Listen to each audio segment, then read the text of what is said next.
Radio Tehran, শুরু হচ্ছে বিশ্ব সংবাদ। ইন্নালিল্লাহ। পুরো মধ্যপ্রাচ্যে আবারও তৃতীয় বিশ্বযুদ্ধ ছড়িয়ে পড়েছে। জায়নবাদীদের কোনোভাবেই ছাড় দেবে না ইরান।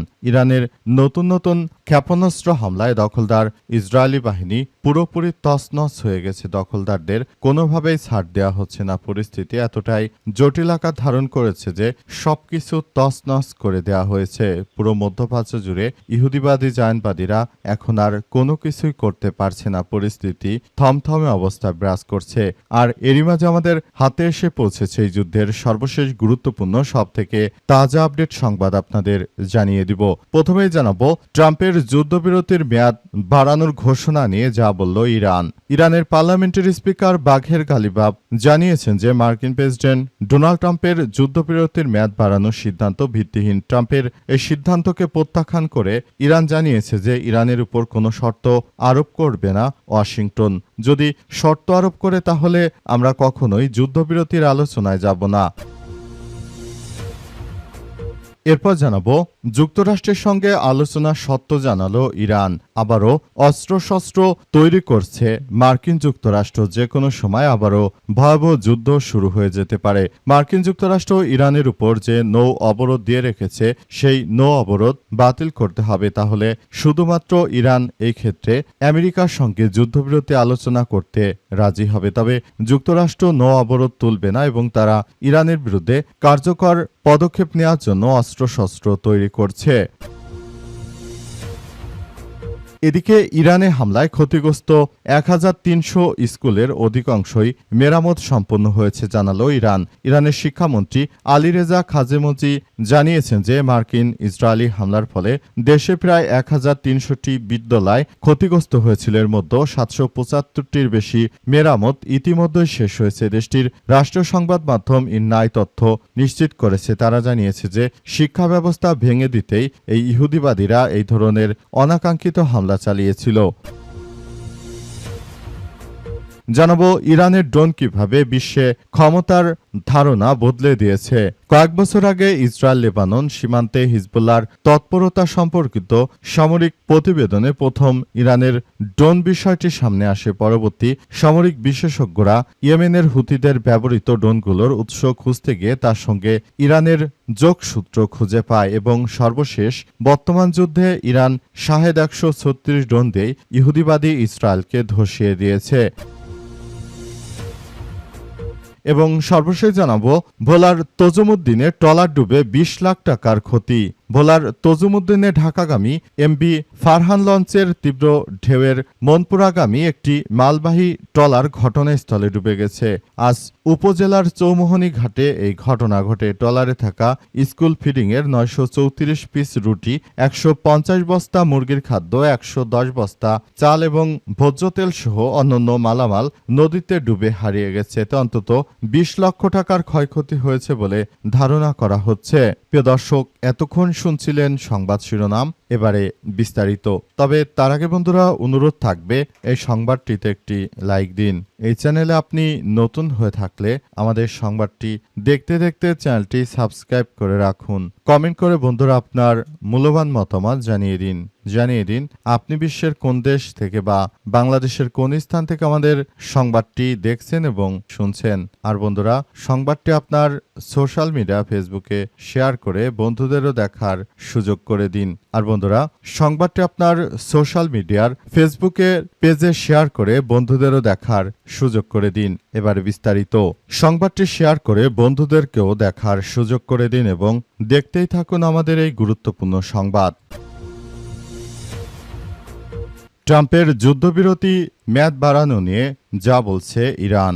ইরানের পার্লামেন্টের স্পিকার বাঘের গালিবাফ এক বার্তায় জানিয়েছেন যে মার্কিন প্রেসিডেন্ট ডোনাল্ড ট্রাম্প যুদ্ধবিরতির মেয়াদ বাড়ানোর সিদ্ধান্ত ভিত্তিহীন। ট্রাম্পের এই সিদ্ধান্তকে প্রত্যাখ্যান করে তিনি বলেছেন ইরানের উপর কোনো শর্ত আরোপ করতে পারে না যুক্তরাষ্ট্র যুদ্ধে পরাজিত হয়েছে উল্লেখ করে উপদেষ্টা আরও জানান চলমান উত্তেজনার মতো পরাজিত পক্ষ শর্ত চাপিয়ে দিতে পারে না। মার্কিন অবরোধ এবং স্থবির আলোচনা নিয়ে বিরোধ অব্যাহত থাকার প্রেক্ষাপটে তিনি এমন একটি মন্তব্য করেছেন। ইরানি কর্মকর্তা সতর্কবার্তা করে জানিয়েছেন যে অব্যাহত চাপ পরিস্থিতিকে আরও উত্তপ্ত করে তুলতে পারে এবং এই মুহূর্তে দখলদার ইসরায়েলি বাহিনী ও যুক্তরাষ্ট্র তারা যেটা মনে করেছিল সেটি প্রকৃতপক্ষে কখনোই সম্ভব নয়। মার্কিন যুক্তরাষ্ট্র দখলদার ইসরায়েলি বাহিনী শুরু থেকে তারা মনে করেছিল যে যুদ্ধে তারা হয়তো অনেক ভালো কিছু অর্জন করে ফেলবে, কিন্তু প্রকৃতপক্ষে তারা কোনো কিছু অর্জন করতে পারেনি। মার্কিন যুক্তরাষ্ট্র এবং দখলদার ইসরায়েলি বাহিনী পুরোপুরি ফেঁসে গেছে ইরানে আক্রমণ করতে এসে। তারা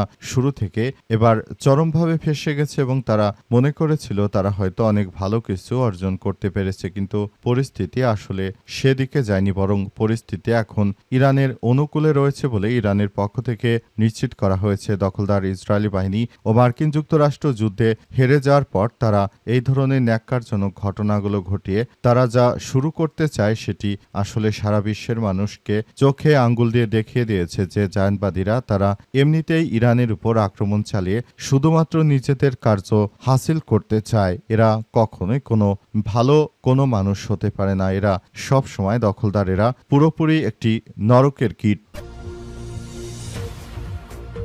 যুক্তরাষ্ট্রের সঙ্গে আলোচনা সত্য জানালো ইরান।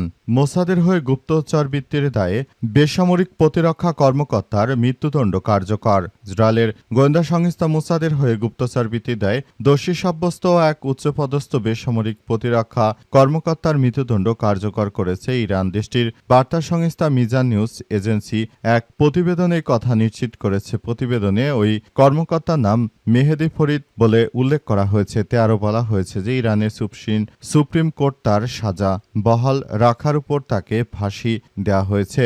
মার্কিন যুক্তরাষ্ট্রের সঙ্গে দখলদার ইসরায়েলের যে ধরনের কার্যক্রম আমরা দেখতে পাচ্ছি, ইরান আসলে যে ধরনের কার্যক্রম তারা পরিচালনা করছে, এরই মধ্যে মার্কিন যুক্তরাষ্ট্র তারা আবারও অস্ত্রশস্ত্র তৈরি করে রেখেছে যাতে করে তারা ইরানকে সাহায্য করতে পারে। এমন বিষয়গুলো সামনে আসার পরই ইরান সাফ জানিয়ে দিয়েছে এই মুহূর্তে দখলদার ইসরায়েলি বাহিনী এবং মার্কিন যুক্তরাষ্ট্রকে তারা কোনোভাবেই ছাড় দেবে না। পরিস্থিতি যতই জটিল আকার ধারণ করুক না কেন, এর জন্য দখলদার ইসরায়েলি বাহিনী ও দখলদার মার্কিন যুক্তরাষ্ট্র তারা শুরু থেকেই আসলে এইসব পরিস্থিতির মধ্য দিয়ে এগিয়ে যাচ্ছে। শুরু থেকেই তারা আমেরিকা এবং ইসরায়েলকে ইরানের ইসলামী বিপ্লবী গার্ড বাহিনীর সদস্যরা শুরু থেকে পাত্তা দেয়নি এবং তাদেরকে চরমভাবে শিক্ষা দিয়েছে ইরানের ইসলামী বিপ্লবী গার্ড বাহিনীর সদস্যরা। এর জন্য আসলে ইরানের সঙ্গে যুদ্ধে না পেরে তারা অবশেষে এই ধরনের ষড়যন্ত্রমূলক তত্ত্ব সামনে নিয়ে এসেছে যাতে করে তারা ইরানকে সাহায্য করতে পারে। এমন এক ধরনের কর্মকাণ্ড তারা পরিচালিত করতে পারে বলে মনে করা হচ্ছে। তবে পুরোপুরি দখলদার ইসরায়েলি বাহিনী ও মার্কিন যুক্তরাষ্ট্র যে ধরনের কার্যক্রম শুরু করেছে এটা কোনোভাবেই গ্রহণযোগ্য হতে পারে না। শুরু থেকেই তারা যে ধরনের কার্যক্রম চালিয়ে যাচ্ছে এটি কোনোভাবেই গ্রহণযোগ্য নয়। পুরোপুরি সবকিছু তছনছ করে দিচ্ছে ইরানের ইসলামী বিপ্লবী গার্ড বাহিনীর সদস্যরা। দখলদার ইসরায়েলি বাহিনী তারা কিছুই করতে পারেনি। তাদের অবস্থা খুবই শোচনীয় আকার ধারণ করেছে, পরিস্থিতি খুবই ভয়াবহ আকার ধারণ করেছে।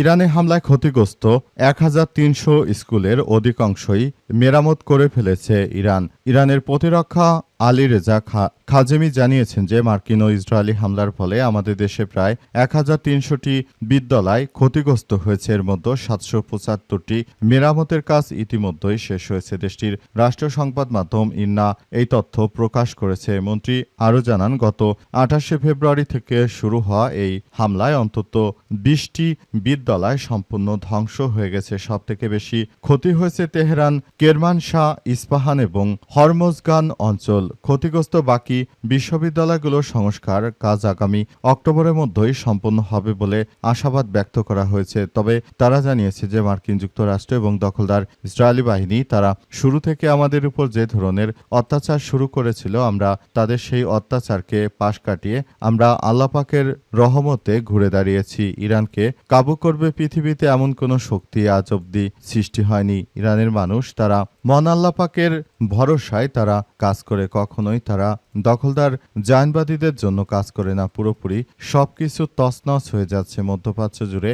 দখলদার ইসরায়েলি বাহিনী যে ধরনের কার্যক্রম আসলে শুরু করেছিল, তারা অত্যন্ত নিরীহ মানুষকে হত্যার মধ্য দিয়ে যে ত্রাসের রাজত্ব কায়েম করতে চেয়েছিল, আল্লাহ পাকের অশেষ রহমতে ইরান সেটি হতে দেয়নি বলে জানানো হয়েছে এবং আরও বলা হয়েছে যে পুরো পরিস্থিতির জন্য জায়নবাদী দখলদার ইসরায়েলি বাহিনী কোনোভাবে দায় এড়িয়ে যেতে পারে না। হামলার জন্য দখলদার জায়নবাদীদের বিরুদ্ধে সর্বাত্মকভাবে আমাদের এই কর্মকাণ্ড চালিয়ে যেতে হবে বলে নিশ্চিত করা হয়েছে এবং পরিস্থিতি অত্যন্ত খারাপ আকার ধারণ করেছে।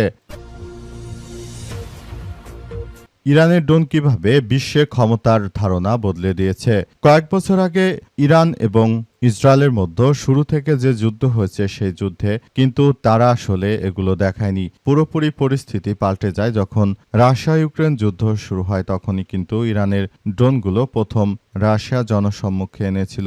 রাশিয়া ড্রোনগুলোকে পরিচয় করিয়ে দিয়েছিল বিশ্বের সঙ্গে যে দেখো ইরান কতটা শক্তিশালী ড্রোন তৈরি করে। তারা ওই ড্রোন ব্যবহার করেই মূলত ইউক্রেনকে কুপকাত করেছে। আর এই যুদ্ধ শুরু হওয়ার পর 136 শাহেদ ড্রোন দিয়ে পুরোপুরি পরিস্থিতি নিয়ন্ত্রণে নিয়েছে ইরানের ইসলামী বিপ্লবী গার্ড বাহিনীর সদস্যরা। তারা দখলদার ইসরায়েলি বাহিনী ও মার্কিন যুক্তরাষ্ট্রের বিরুদ্ধে যে ধরনের কার্যক্রম চালাচ্ছে, আসলে এগুলো কোনোভাবেই দখলদাররা কোনো কিছুই করতে পারছে না। দখলদারেরা শুরু থেকে ইরানের বিরুদ্ধে সন্ত্রাসী কর্মকাণ্ড করলেও শেষ পর্যন্ত তারা পুরোপুরি ইরানের কাছে ধরাশায়ী হয়েছে। তারা ইরানের সঙ্গে কোনো কিছুই করে উঠতে পারেনি। তাদের অবস্থা একদম শোচনীয় পর্যায়ে নিয়ে যাওয়া হয়েছে। পরিস্থিতি খুবই খারাপ আকার ধারণ করেছে এবং এই মুহূর্তে দখলদার ইসরায়েলি বাহিনীর অবস্থা খুবই ভয়ানক পরিস্থিতির মধ্যে চলে যাচ্ছে। অত্যন্ত দুঃখের সঙ্গে বলতে হচ্ছে যে মুসলিম বিশ্বের শাসকবর্গরা এখনও ইরানের বিরুদ্ধে সন্ত্রাসী কর্মকাণ্ডে যুক্তরাষ্ট্রকে সহযোগিতা করার মধ্য দিয়ে তারা মুসলিম বিশ্বকে একটি সন্ত্রাসী গোষ্ঠীর মধ্য দিয়ে ফেলে দিচ্ছে এবং এরা হচ্ছে এমন একটি বাহিনী যারা শুরু থেকে তারা এই দখলদার ইসরায়েলি বাহিনীর বিরুদ্ধে ইরানের ইসলামী বিপ্লবী গার্ড বাহিনীর সদস্যরা তারা কাজ করেছে। তারা সম্পূর্ণ পরিস্থিতি নিজেদের নিয়ন্ত্রণে নিয়েছে এবং তারা দখলদারদের বিরুদ্ধে সব ধরনের কার্যক্রম চালিয়ে গেছে এবং পুরো বিশ্বকে তারা দেখিয়ে দিয়েছে যে এই মুহূর্তে তারা হচ্ছে সবথেকে বেশি শক্তিশালী একটি রাষ্ট্র এবং এই রাষ্ট্রের কারণেই তারা মূলত দখলদারদের শিক্ষা দিতে পেরেছে।